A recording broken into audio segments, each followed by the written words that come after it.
All right, we're here in the studio in Comfort, Texas. A little outside of Comfort, Texas. I'd imagine about 20 miles. You tell me, Jonas, how far? 15 miles. 15 miles. And we're Kind at the divide where the water on this side goes to the Guadalupe, on the other side goes to the Pedernales. They call that the beginning of the Continental Divide. Old number 9.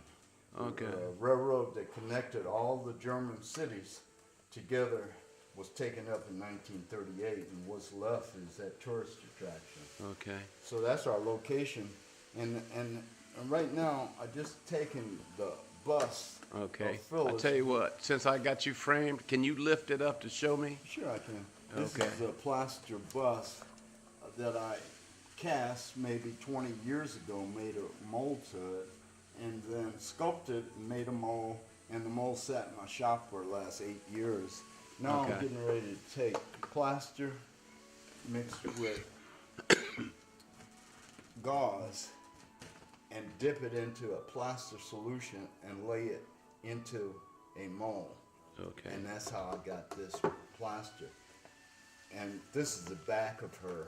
And I'm gonna take this back and I'm gonna cast this and I'm gonna lay this front right on here just like that. Okay. See? Now, for our audience, the reason why we're going through this is that because one of the things we want to do is to appeal to the Facebook community that this is a bust that Jonas has began working on over 20 years ago, and it is a bust of Phillis Wheatley. And some time ago, there was some idea that they would do a bust to put, the Alumni Association would have a bust done and placed there in perpetuity at Phillis Wheatley High School.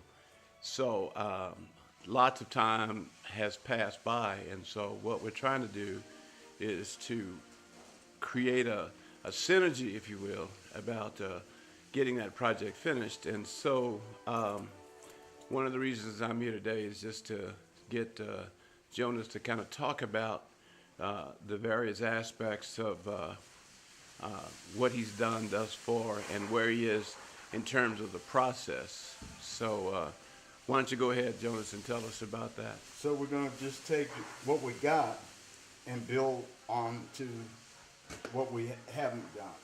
So we're gonna take this and set it in there, build another base, and then after we get our bust built, we're gonna take this plaster, which I'm making the mother mold for the rubber mold that holds her facial image in place, because all I have is the wax copy that I did years ago. So we'll give you a peek at what she really looks like. There's what she looks like. Okay.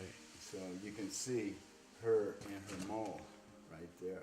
I see. So what we're doing is we're going to put her back together again, and she'll have thought. She'll have expression.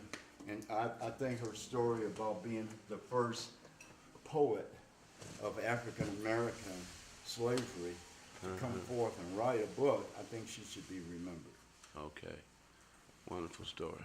Thanks.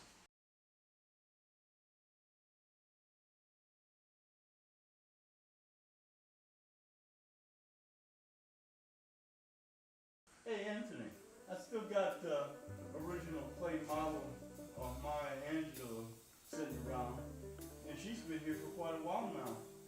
I can see, what, a 1/4 inch of dust getting on her? And just in case you have an interest, she's available.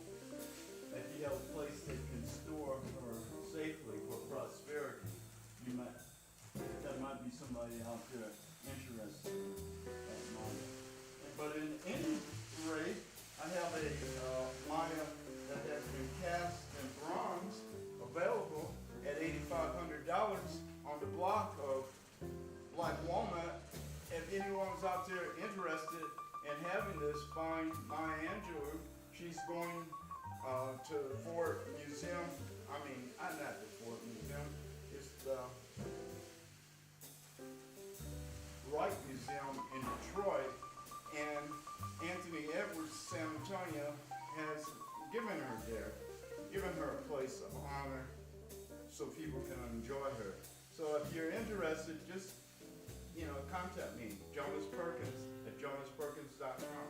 Okay, so this is the second, number two. Number two. That's available. Yeah, And the selling price for that is $8,500. $8,500. Okay, sounds good. Remember, she's a museum quality piece, and she'll be seated already in the museum. Thanks. So what you got here is the clay model of the Gordon Parks. Something I started another 15 years ago when I did that small bust of Gordon. And his son, David, is the one that brought us two together. Gordon and my dad were Pullman porters on the train going from Chicago to Minneapolis back in the 30s. So, yeah, it means a lot to me to get the Gordon done because he was a groundbreaker back in the day. He was sailing the Queen Mary when out in the 50s. So, need I say more about the Gordon? And for every reason we do things and remember people, he should be remembered.